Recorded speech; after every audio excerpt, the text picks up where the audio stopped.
Good morning, welcome আমার নতুন ভিডিওতে। এখন কড়া গরম হয়ে গেছে, সর্ষের তেল দিয়ে দেবো মাছটা ভেজে নেওয়ার জন্য।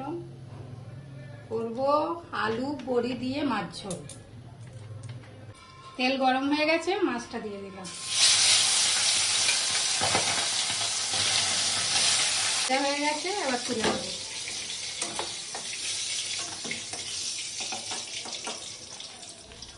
ভেজে নেব লাল লাল করে। বড়িগুলো ভাজা হয়ে গেছে, এবার তুলে নেব। এটা বসিয়ে দেওয়ার জন্য ফোড়ন দেব, তেজপাতা, পাঁচ ফোড়ন, পেঁয়াজ,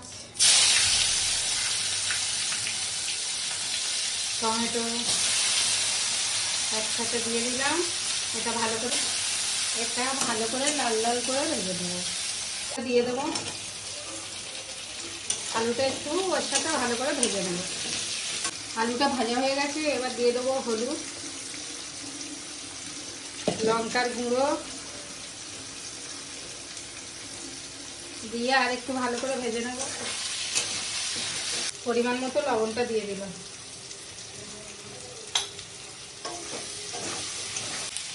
আলুটা কষানো হয়ে গেছে ভালো করে, এবার পরিমাণ মতো জল দিয়ে দেবো।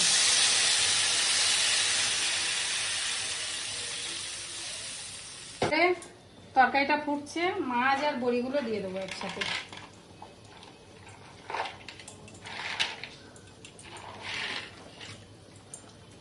আর একটু বাদে নামিয়ে নেব। এবার জিরের গুঁড়োটা দিয়ে দিলাম পরিমাণ মতো।